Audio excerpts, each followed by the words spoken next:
What is up, everyone? Welcome back to the Boring Channel 8. Today we are breaking down the massive Season 3 premiere of the House of the Dragon, Sea and Salt, Fire and Blood.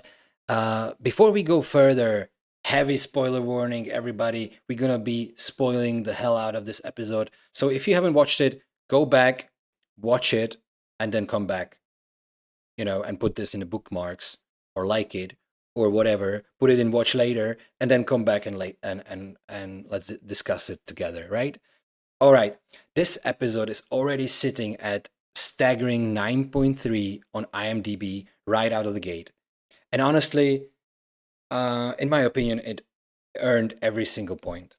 Why? Because it delivered exactly what happens when an empire finally snaps. Absolute betrayal, pure mayhem. It was bloody. There was a lot of fire. It was salty. It was crazy. It was good. I really loved it. It was after a very long time. I felt like the House of Dragon delivered something to me, something worthwhile. We like to talk about grand strategy, but this premiere was a masterclass in showing how empires actually collapse when the chips are down. It's never just the enemy army that gets you. It's a breakdown in your chain of command fueled by betrayal. It's outsourcing your military to foreign leaders who have different agendas. And it is a terrifying realization that your ultimate weapons will only bring mayhem and destruction. And you have no control over them. It's all just Fugazi. It's control over the dragons. It's like there is a real parallel with our world, but I put that aside. To understand the absolute bloodbath of this episode, we have to look at exactly where the board was when the episode started.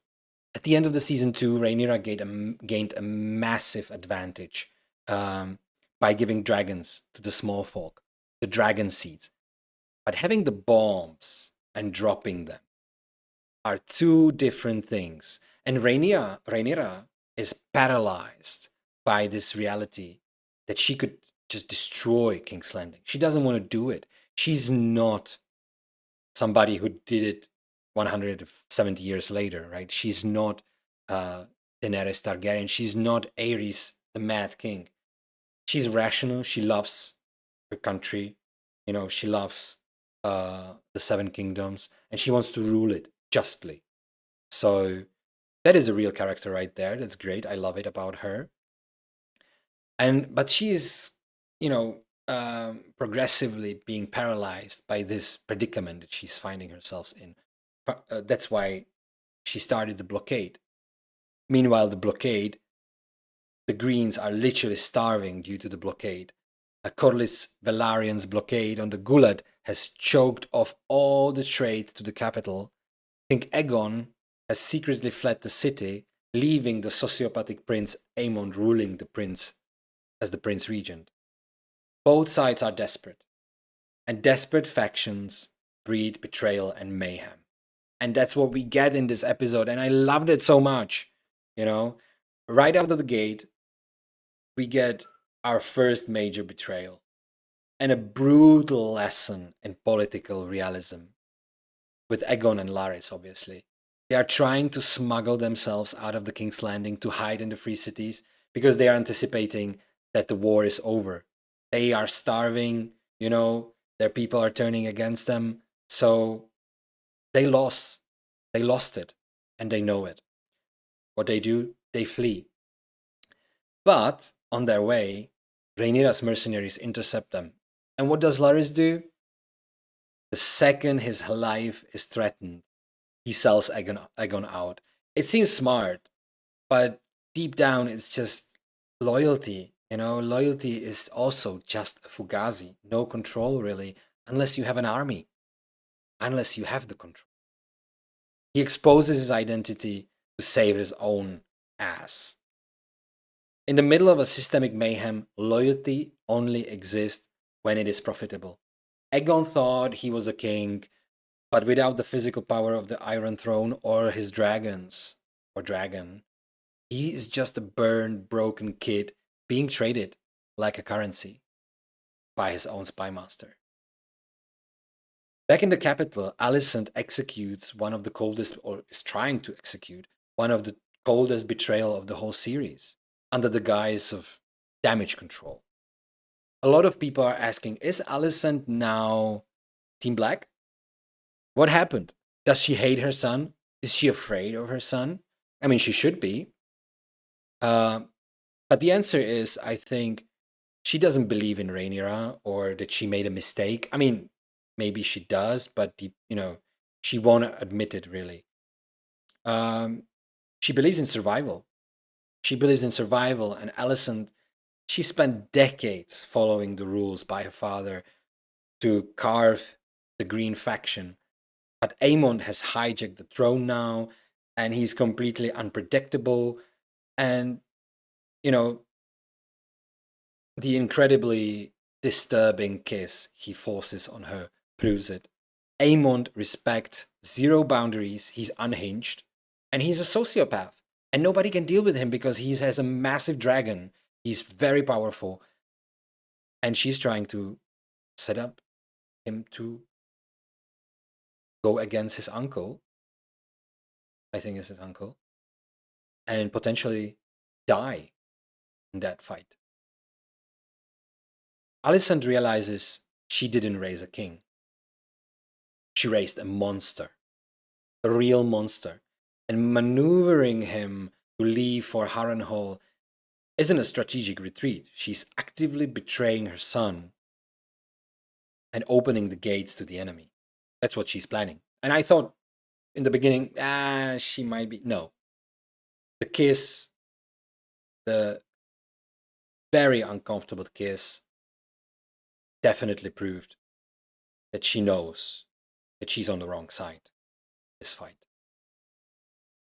And she knows that acting this way that she's acting, that's the only mathematical way for her and her daughter Helena to survive the upcoming mayhem.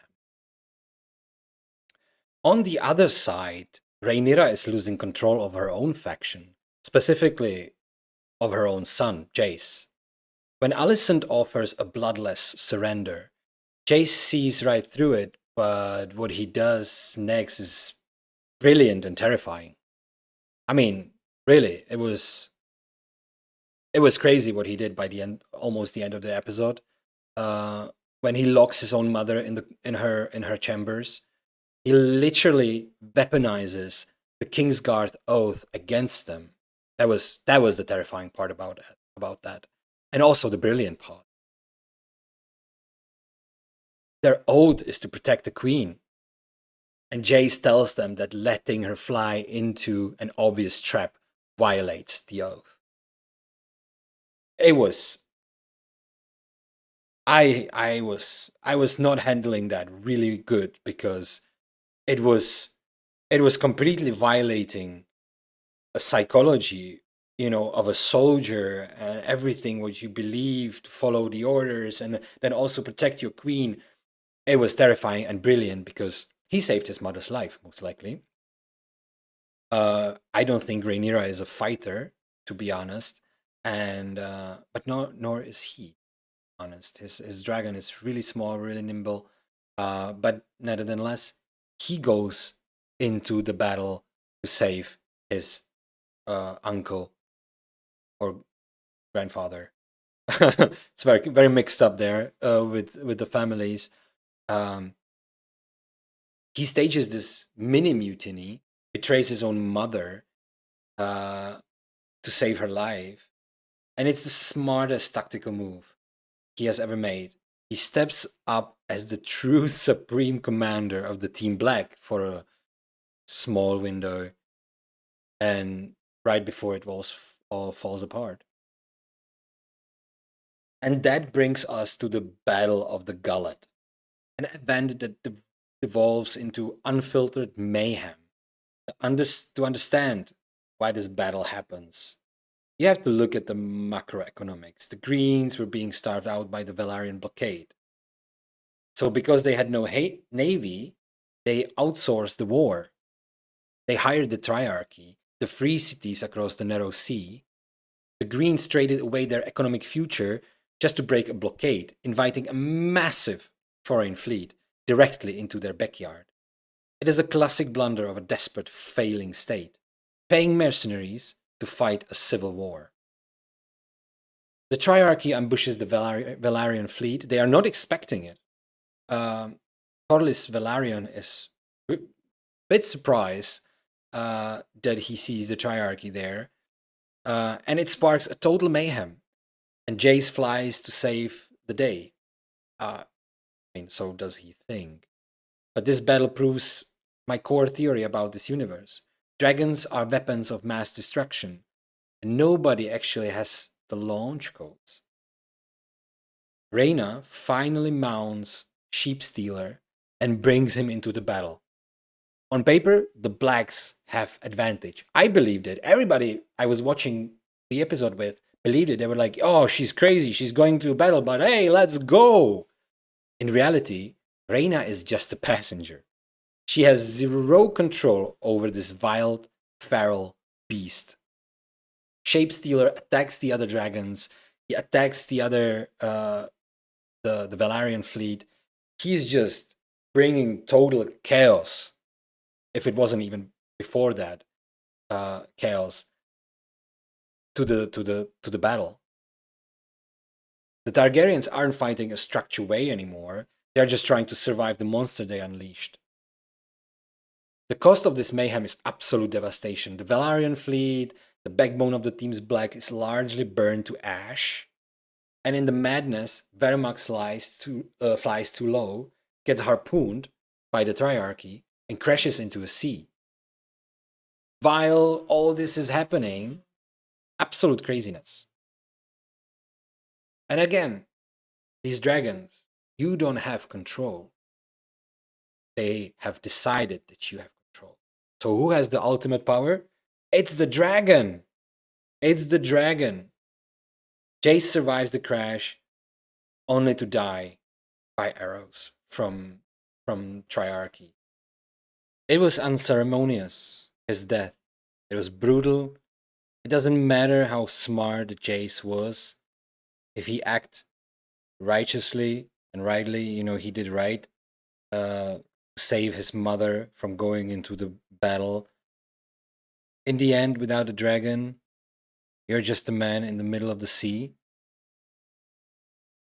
And when the mayhem takes over and the betrayals stuck up, logic goes out of the window and gravity wins. And you die. You die. He thought he couldn't die. So for some reason, this guy thought he will not die. This episode completely shattered the power of Westeros. The Greens have lost their king. Most likely he's going to be delivered to Rhaenyra, I can imagine. The Blacks have lost their air and their navy. And foreign forces are burning through the coastline. Let me know in the comments. Do you think Alicent betrayal was justified? Is she playing both sides? What was going on there? And was Jace right to lock up Rhaenyra and go into battle, go completely against her will and power? It was an insane episode and I enjoyed it very much. It was a great episode for a change from the House of the Dragon. So hit like and subscribe if you want to see more deep dives into anything that wraps human mind. See you in the next one.